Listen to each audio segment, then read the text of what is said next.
Well, welcome everyone to the periodic table of history. Today we are going to talk about which Herod is which. This is a long sought after question. It's extraordinarily confusing.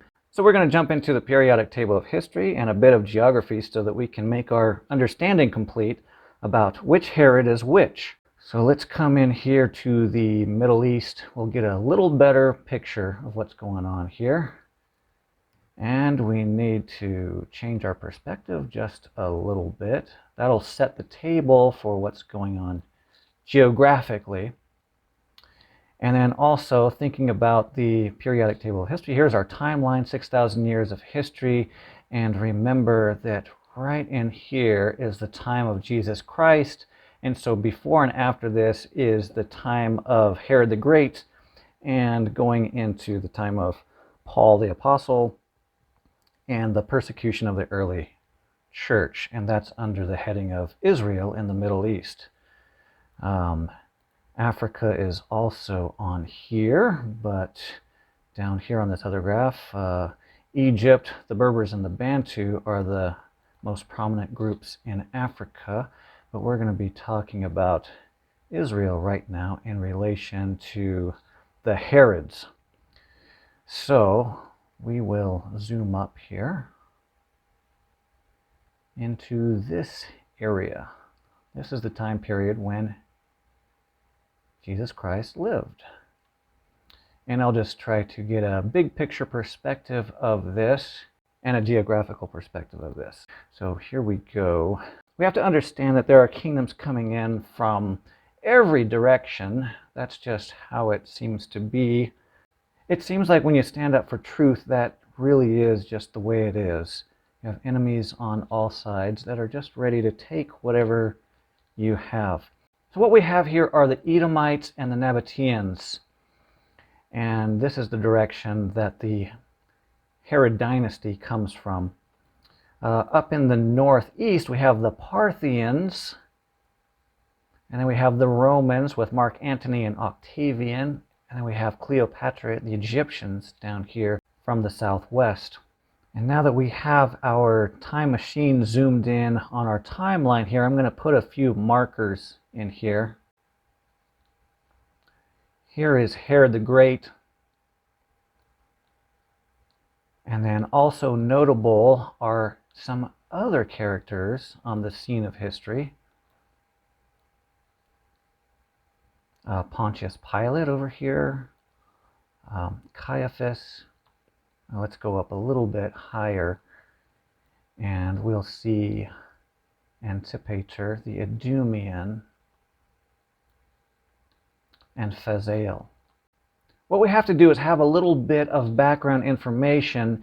There is a priestly setup right here called the Hasmonean dynasty, and that is a extension of the Maccabean revolt that happened 150 to 200 years before Christ. We can actually go into that just to see it. I'm going to go up in the timeline. The Maccabean revolt happens, and that ushers in the Hasmonean dynasty, and it's a priestly kind of a dynasty. See, we have Judas Maccabeus, 167, 160 BC. Jonathan Maccabeus, Simon Maccabeus, 142, 141 BC. And so we can see here the Hasmonean dynasty. They're the ethnarchs, or the priests. So this gets us down into the 1st century BC, and now we're hitting up against Antipater, the Idumean, or the Edomite, or the descendant of Esau. Because remember, there's Jacob and Esau. Jacob became Israel. Esau became Edom. Edom created the Edomites. And a good picture to remember them by is that picture of the stone city, stone structures in Petra. So the Edomians are from this region of the world, which is at very close proximity to Israel. So Antipater, the Idumean, has 3 children that are very significant. They are Phasael, Herod the Great, and Salome I. What we'll do is put the family tree up here. Here's Antipater and Cyprus. Cyprus is a Nabatean princess, and then Antipater is a nobleman that works in the court of the Hasmonean dynasty. See, that's how he skinnies his way into the Hasmonean dynasty and into the ruling class of Israel. And you can see generation 2 here, 3, 4, and 5. And we'll discuss each one of these so that we can make our understanding complete. So let's go down in the timeline just a little bit and just understand that here's Antipater, the Idumean, that starts all of this chain reaction into motion. And when we look at our map, Antipater is the Idumean from the Edomites. You can see him here in the southeast, working his way into Israel, into the court of Israel that you can see there in blue, where traditionally we think about Israel is. And there is already a court set up that doesn't want to be ruled by anybody else. Babylon comes in, has a problem. The Medo-Persian Empire comes in, has a problem. The Greeks come in, have problems. The Romans come in and they take the city of Jerusalem in the 60s BC. So Rome thinks of this area as a state of theirs. And then you have the Edomites intruding in here with the Hasmonean court watching all of this going on. They don't like the Edomites, they don't like the Romans, they don't like the Egyptians. So what you have is Antigonus of the Hasmonean court calls on the Parthians, who would normally be their enemies, but says, hey, you know, we'll be more friends with you if you come and help us. So they cause rebellions to happen over here from the north. Okay, so what's going on is Antipater, the Edomite, comes in, weasels his way here. Hasmonean court really hates that. And when we look at our timeline, we can see he installs 2 people. That's Herod in Galilee, kind of like in the northern counties. And then his other son, Phasael, in Jerusalem. That's kind of like a country governor and a city governor. So before, Antipater the Idumean was just a member of the court, high-ranking member of the court. So now installing his sons as governors, that really upsets the Hasmonean dynasty because they don't want to be ruled by anybody. And they see this intrusive force coming on them. Now, as Phasael and Herod the Great are ruling, Antigonus of the Hasmonean court in Israel says, come in here, Parthians, we'll make a deal with you. Just get rid of Herod and get rid of Phasael. Well, they successfully got rid of Phasael. That's why we don't hear anything more about him. But then Herod successfully escapes, goes back to the Roman court. The Romans believe this area to be their state. They want it back. So Mark Antony of Rome backs up Herod and allows Herod to go back to the land of Israel and make war against the Parthians. So from 40 BC to 37 BC, Herod the Great shows himself as a warrior, expels the Parthians, then learns about this plot against him from the Hasmonean court, and so realizes his outsider kind of status. Pure Israel, they just don't accept him, and he's going to have to rule by force. Herod has to rebuild the prominence of Rome, which he does, and that's how Herod the Great becomes the person that we know today. And he was on the scene when Jesus came on the scene. So that takes care of the Edomites, Nabateans temporarily, the Parthians. Now we know that Rome over here from the northwest is reset up as the supremacy. And you still have the Egyptians over here with Cleopatra.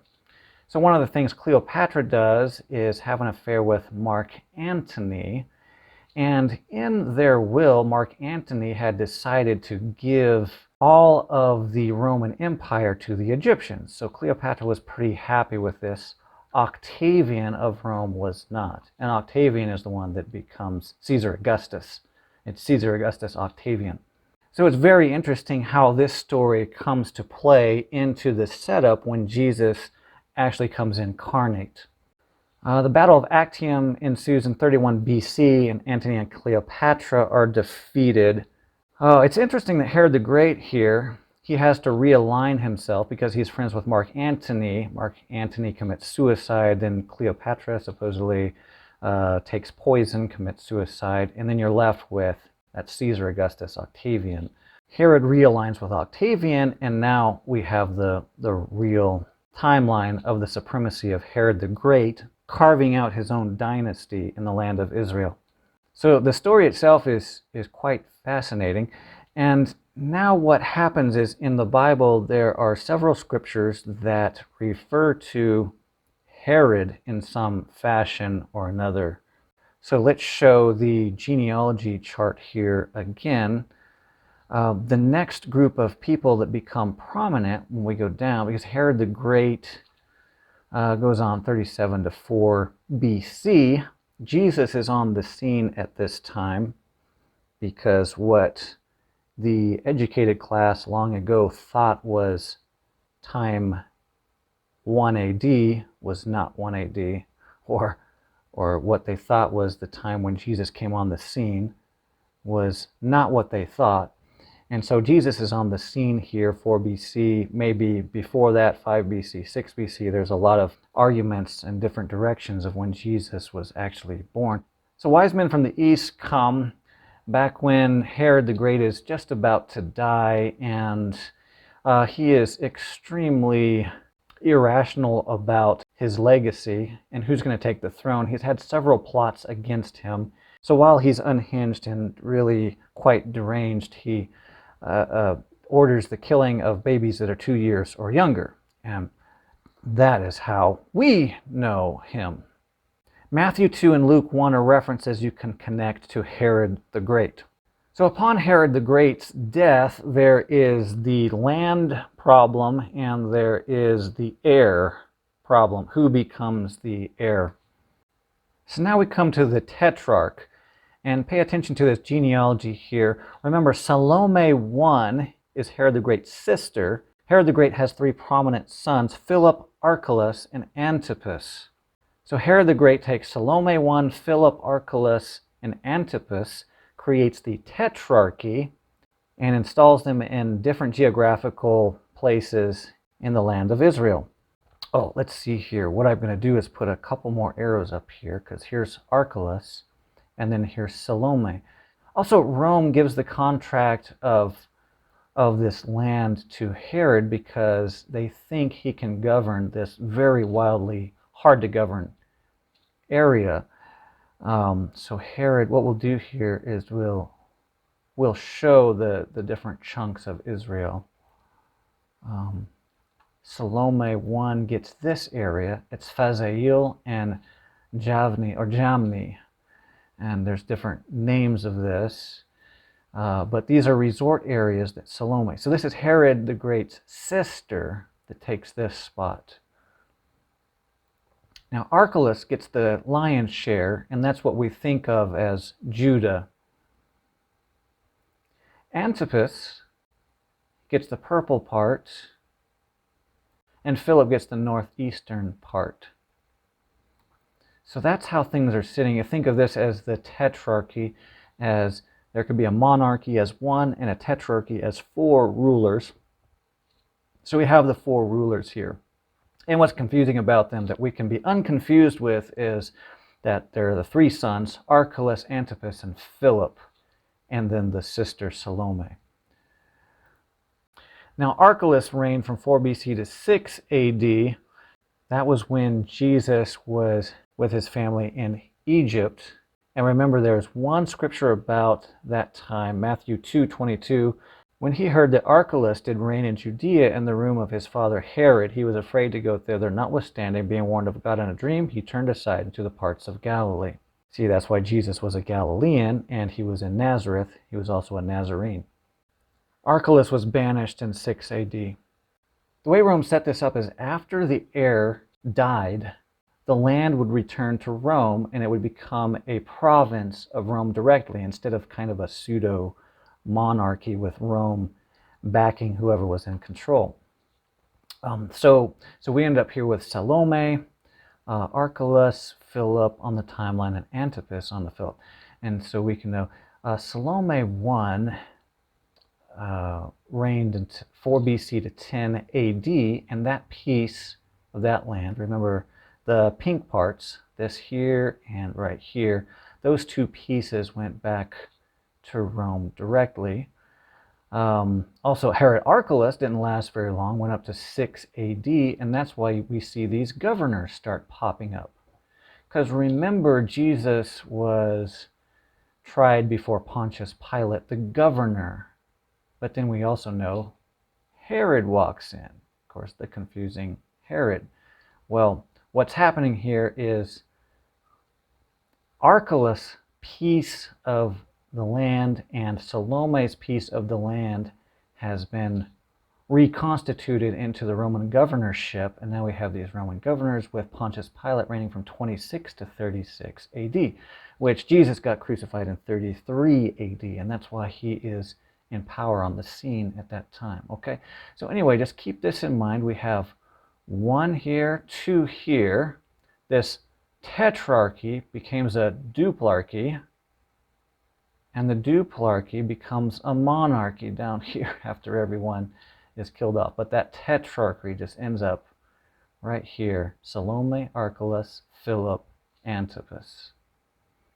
And since Archelaus and Salome are off the scene when Jesus is a little boy, now the 2 Herods that are the most prominent are Antipas in Galilee and Philip in Batanea, with this Roman governor over here, Pontius Pilate.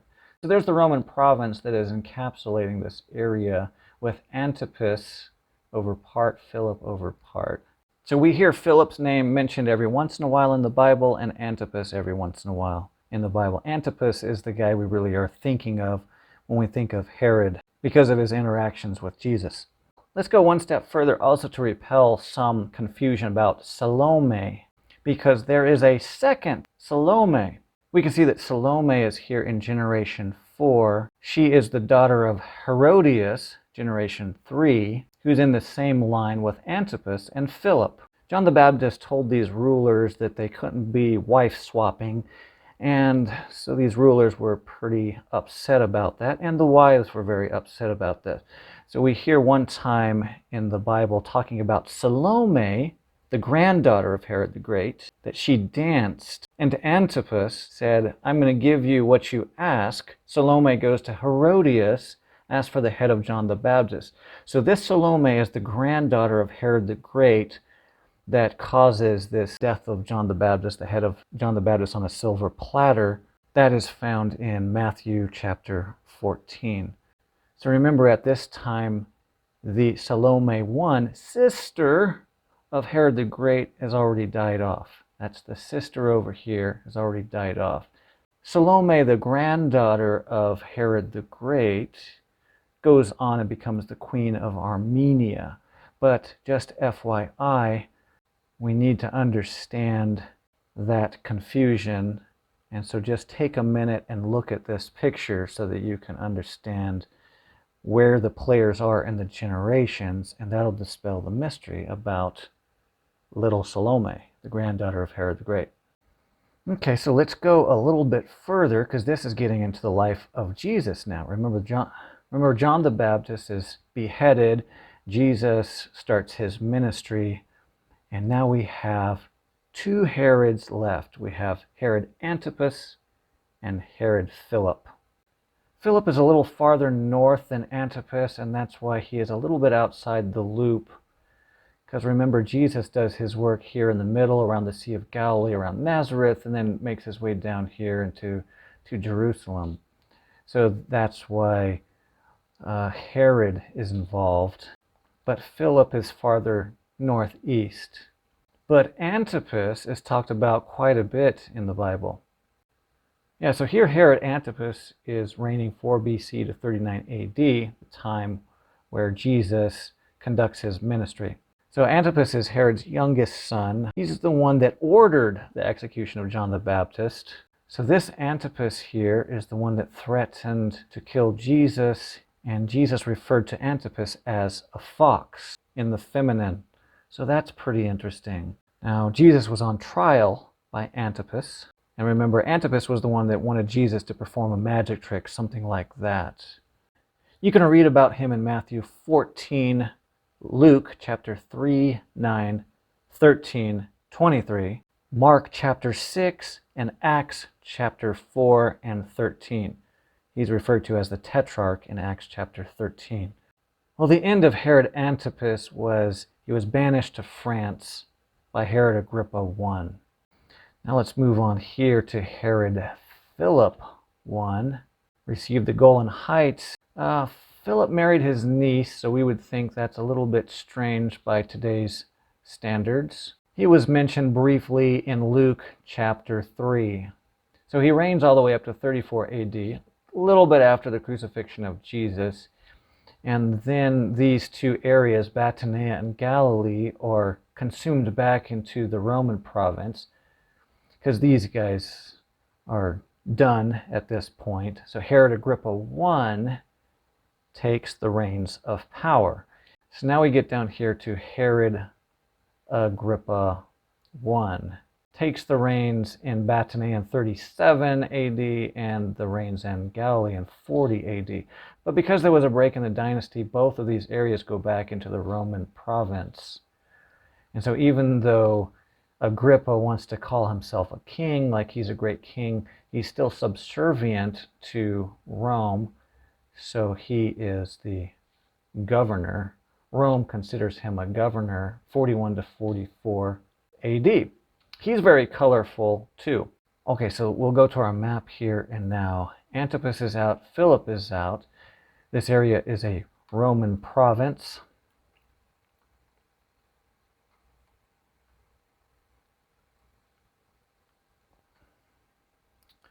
And the power of persuasion must have been pretty good with the Herodian dynasty. It's like the names changed and the organizational structure changed, but you still have this powerful dynasty in the same place. Agrippa I is the grandson of Herod the Great, but he's not the son of Antipas or Philip. He's the son of another man named Aristobulus IV. So just so you know, it's like a generational bypass. These two brothers' lines run out. Herod's line doesn't run out. Herod Agrippa I is still the grandson of King Herod the Great. He started persecuting the church early on. He ordered the execution of James, the son of Zebedee, and he imprisoned Peter. We have a pretty colorful story because he was worshipped as a god because he was such a good speaker, and worms ate him and he gave up the ghost. So, owie, ouch. Josephus has a lot to talk about when referring to Herod Agrippa I. Remember, Josephus is the governor of Galilee before the destruction of the temple in 70 AD. So just a bit before the destruction of the temple, Josephus is governor in the north, gets taken over by Vespasian, and Titus becomes a translator. And so Josephus was living at this time, probably knew Herod Agrippa I, probably knew Herod Agrippa II. So as an aside note, you can get a lot of information on the Herods if you read Josephus. Now finally, when we go back to our genealogy, we're in the fifth generation, last generation, Herod Agrippa II. He had a small area of Batanea while Rome was now dominating this region. So I'm going to put a little flag right here for Herod Agrippa II. And I'll put one right here around Felix and then Porcius Festus, because remember, this was right at the time when Paul made his case before Herod Agrippa II. So the Agrippa in Acts 25 and 26 is this Agrippa II. This Agrippa says, I might have almost become a Christian. Agrippa II lives on to about 100 AD, so he's living all the way up to the time of John the Apostle, when John the Apostle died and wrote Revelations on the Isle of Patmos. And that ends the Herods. I have to say this is a very confusing time, but if you take a little bit of time to study where these guys are in time, and take a little bit of time to study where they are geographically, just remember those different places where the Tetrarchy had power. Remember this timeline, because this is when they actually popped up and ruled. And then remember the genealogy itself. And that genealogy will dispel a lot of the confusion around these guys. Here are 5 different books that you can study to learn more about this topic. So I had a lot of fun making this video. Happy for you guys to have made it in the video this long. Hope this was very beneficial to you. Remember to comment down where I was not clear enough. Nice, happy, good comments so people can learn from them and everyone can grow. And it's always free to subscribe, share, and thumbs up. Hope you have a good rest of the week. I hope the best for you and your family. And I'll see you in the next video. Have a great week.